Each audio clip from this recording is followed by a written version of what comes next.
ৰূপজ্যোতি কুৰ্মীয়ে ক্ষমা খোজাৰ অৰ্থ আছেনে?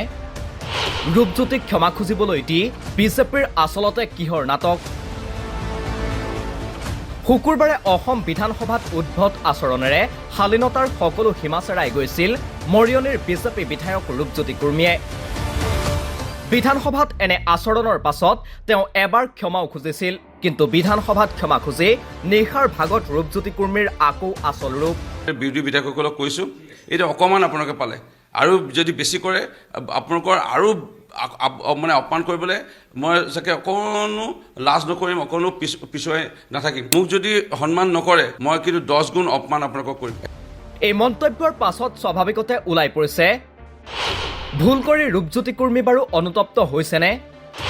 কিন্তু সেই ক্ষমা প্ৰাৰ্থনা বাৰু অন্তৰৰ পৰা আছিল নে বিধানসভাত কেৱল আনুষ্ঠানিকতা ৰক্ষাৰ বাবেহে কৰিছিল ক্ষমা প্ৰাৰ্থনা? অসম বিধানসভাক কলুষিত কৰা এইজন বিজেপি বিধায়কৰ এনে কাণ্ডৰ পাছত আকৌ এবাৰ ক্ষমা খুজিবলৈ নিৰ্দেশ দিলে ৰাজ্যিক বিজেপিৰ সভাপতি দিলীপ শইকীয়াই। সভাপতিৰ সুৰতে সুৰ মিলাই ক্ষমা খুজিবলৈ ক'লে মুখ্যমন্ত্ৰী হিমন্ত বিশ্ব শৰ্মায়ো। ইয়াৰ পাছতেই শিৱসাগৰৰ বিধায়ক তথা অখিল গগৈৰ প্ৰশ্ন, ৰূপজ্যোতি কুৰ্মীৰ ক্ষমা খোজাৰ কিবা অৰ্থ আছে জানো? মই আপোনালোকক সুধিছো যে ৰূপজ্যোতি কুৰ্মীয়ে ক্ষমা খোজাৰ কিবা অৰ্থ আছে নেকি বাৰু? আপোনালোকে নিজে কওকচোন।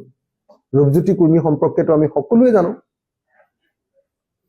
সেইদিনা বিধানসভাত ৰূপজ্যোতি কুৰ্মীয়ে ক্ষমা খুজিলে, খুজি গৈ আকৌ কি বুলি ক'লে? আকৌ ক'লে যে মোক যদি মাজত মাতে তেতিয়াহ'লে এইবাৰতকৈ মই বেছি উৎপাত কৰিম। ক্ষমা খুজি থৈ গ'ল অলপ আগতে। তাৰপিছত গৈ ৰাতি তেওঁ ক'লে যে মই তাতকে বেছি উৎপাত কৰিম।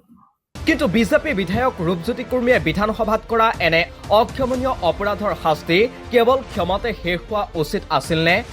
অখিল গগৈৰ দাবী, ৰূপজ্যোতি কুৰ্মীৰ বিৰুদ্ধে হ'ব লাগিছিল অন্য ব্যৱস্থা। আসনৰ পৰা উঠি আহি আমাৰ বিধায়ক চেয়াৰমেন আলীক শাৰীৰিকভাৱে আক্ৰমণ কৰিবলৈ চেষ্টা কৰিছিলে আৰু আমাৰ বিধানসভাৰ যি আমাৰ পুলিচ শক্তি থাকে, কি বুলি কয়, মাৰ্চেলে তেওঁক ৰখাই দিছিলে। আৰু ৰখাই দিয়াৰ পাছতো আমি দেখিবলৈ পাইছিলো যে ৰূপজ্যোতি কুৰ্মীয়ে মাৰিবৰ কাৰণে হাত দাঙি আছে। সেইটো এটা অপৰাধ। সেই অপৰাধৰ শাস্তি কি হ'ব লাগিছিলে? সেই অপৰাধৰ শাস্তি হ'ব লাগিছিলে যে এইবাৰৰ বিধানসভাৰ কাৰণে, এইবাৰৰ বিধানসভা মানে কি, আৰু এবছৰ যে বিধানসভা আছে সেই এবছৰৰ কাৰণে ৰূপজ্যোতি কুৰ্মীক বিধানসভাৰ পৰা এক্সপেল কৰি দিয়াটো, বিধানসভাৰ পৰা খেদি দিয়াটো আৰু বিধানসভালৈ এদিনো আহিব নোৱাৰাটো হ'ব লাগিছিলে এইবাৰৰ শাস্তি। এতিয়া বিজেপি দলৰ যিজন আমাৰ অধ্যক্ষ আছে বা উপাধ্যক্ষ আছে, তেখেতসকলে সেই কামটো নকৰিলে। এতিয়া সেই কামটো নকৰাৰ কাৰণে অধ্যক্ষক কোৱা নাই, উপাধ্যক্ষক বিজেপি দলে কোৱা নাই যে কথাটো ভুল হ'ল। কি কৰিছে? কৈছে যে আকৌ এবাৰ ক্ষমা খুজি দিয়ক। ৰূপজ্যোতি কুৰ্মীৰ এনে কাণ্ডৰ পাছত স্বাভাৱিকতে ৰাজ্যজুৰি সৃষ্টি হোৱা প্ৰতিক্ৰিয়াই বিজেপি দলকো সাঙুৰিছে। গতিকে কেৱল মাত্ৰ প্ৰতিক্ৰিয়া মাৰ নিয়াৰ ব্যৱস্থাহে কৰি ল'লে বিজেপি দলৰ সভাপতি আৰু মুখ্যমন্ত্ৰীয়ে। এই অভিযোগ বিধায়ক অখিল গগৈৰ। তাৰমানে কি, মানুহৰ ওচৰত ৰূপজ্যোতি কুৰ্মীয়ে যি পৰিৱেশ সৃষ্টি কৰিলে আৰু মানুহৰ ওচৰত যি ধৰণৰ এটা প্ৰতিক্ৰিয়া কৈছে, সেই প্ৰতিক্ৰিয়াটোক মাৰ নিয়াবৰ কাৰণেহে এই কামটো কৰিছে বিজেপি দলে। নম্বৰ 1। নম্বৰ 2, আপোনালোকে চাওক যে বিজেপি দলৰ ৰাজ্যিক সভাপতিয়ে যেতিয়া ক'লে যে ৰূপজ্যোতি কুৰ্মীয়ে ক্ষমা খুজিব লাগিব, তাৰ পাছত ৰাতিলেহে অসমৰ মুখ্যমন্ত্ৰীজনে কৈছে যে ৰূপজ্যোতিক ক্ষমা খুজিব লাগিব, ৰূপজ্যোতিয়ে ক্ষমা খুজিব লাগিব। অথচ কি হ'ব লাগিছিলে? যদি অধ্যক্ষই আচল ষ্ট্ৰিক্ট একশ্যন নললে তেতিয়াহ'লে তেওঁলোকৰ দলৰ পৰা শাস্তিমূলক ব্যৱস্থা ল'ব লাগিছিলে। শাস্তিমূলক ব্যৱস্থা নললে। কি কৰিলে? এনেকুৱা এজন মানুহক ক'লে যে তুমি আকৌ এবাৰ ক্ষমা খুজি দিয়া, আৰু অসমৰ সকলো মানুহে জানে যে তেওঁ এইমাত্ৰ ক্ষমা খুজি তাৰ 5 মিনিটৰ পিছতে আকৌ তাতকৈ ডাঙৰ গণ্ডগোল কৰিলে। এনেকে ঘটনাটো তেওঁ মুখ্যমন্ত্ৰীয়ে ডাইলুট কৰিবৰ কাৰণে চেষ্টা কৰে।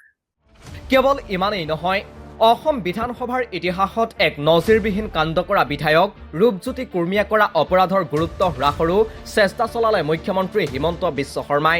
মুখ্যমন্ত্ৰীয়ে ঘটনাটোক গুৰুত্ব হ্ৰাস কৰিবৰ কাৰণে কি ক'লে? ঘটনাটোৰ গুৰুত্ব হ্ৰাস কৰিবৰ কাৰণে অসমৰ মুখ্যমন্ত্ৰীয়ে কি ক'লে? ঘটনাটোৰ গুৰুত্ব হ্ৰাস কৰিবৰ কাৰণে অসমৰ মুখ্যমন্ত্ৰীয়ে ক'লে যে ৰূপজ্যোতি কুৰ্মীয়েতো ক্ষমা খুজিবই লাগে, কিন্তু লগতে অখিল গগৈক ক্ষমা খুজিব লাগে। আৰু যিজন মানুহক মাৰিছে সেই মানুহজনক জেলত ভৰোৱাৰ নিয়ম ক'ৰবাত আছে নেকি? যিজন মানুহে মাৰিছে তেওঁকে জেলত ভৰোৱাৰ নিয়ম। এতিয়া মানে যি সেই ঘটনাৰ বলি হৈছে সেই বলি হোৱা মানুহজনকো জেল দিব, আৰু যি ঘটনা কৰিছে তেওঁ জেল যাব লাগিব। দুখটো সমান তাৰমানে। এই যে অসমৰ মুখ্যমন্ত্ৰীৰ এই ধৰণৰ অতি নাটকীয়, অতি বদমাচি, অতি কৌশলী আৰু সকলো ঘটনাক এনেকৈ ডাইলুট কৰি ডাঙৰ অপৰাধ এটাক সৰু কৰিবৰ কাৰণে কৰা যিটো চক্ৰান্ত, সেই চক্ৰান্তটো আকৌ এবাৰ আমি দেখিবলৈ পাইছো। যোৱা 21 মাৰ্চ শুকুৰবাৰে বিধানসভাত আচলতে কি হৈছিল? সেইদিনা বিধানসভাত কিয় এনে আচৰণ কৰিছিল বিধায়ক ৰূপজ্যোতি কুৰ্মীয়ে? সেইদিনা অসম বিধানসভাত বিজেপিৰ আমোলত বাটপথৰ উন্নয়নৰ জয়ঢোল বজাবলৈ চেষ্টা কৰিছিল বিধায়ক ৰূপজ্যোতি কুৰ্মীয়ে। কিন্তু ইয়াৰ মাজতেই তেওঁৰ কথাৰ মাজত বিধায়ক অখিল গগৈয়ে উদঙাই দিছিল ঐতিহাসিক ধুদৰ আলিৰ কুৰ্মীৰ মৰিয়নি সমষ্টিত থকা অংশৰ দুৰৱস্থাৰ কথা। সুদীৰ্ঘ 19 বছৰে মৰিয়নিৰ বিধায়ক হৈ থকা ৰূপজ্যোতি কুৰ্মীৰ দিনত ধুদৰ আলিৰ অৱস্থাই বাৰুকৈয়ে যন্ত্ৰণা ভোগাই আহিছে সমষ্টিটোৰ লগতে এটা বৃহৎ অঞ্চলৰ ৰাইজক। কিন্তু সেই কথা আঙুলিয়াই দিলে সহ্য নকৰে প্ৰায় অদ্ভুত আচৰণেৰে চৰ্চাত থকা বিজেপি বিধায়ক ৰূপজ্যোতি কুৰ্মীয়ে। এতিয়া বিধানসভাৰ মজিয়াটো নাভুত নাচৰুত কাণ্ড কৰা বিধায়ক ৰূপজ্যোতি কুৰ্মীক ৰক্ষণাবেক্ষণ দিছে স্বয়ং বিজেপিয়ে। নিউজ ডেস্ক ৰিপোৰ্ট, দি ক্ৰছ কাৰেণ্ট।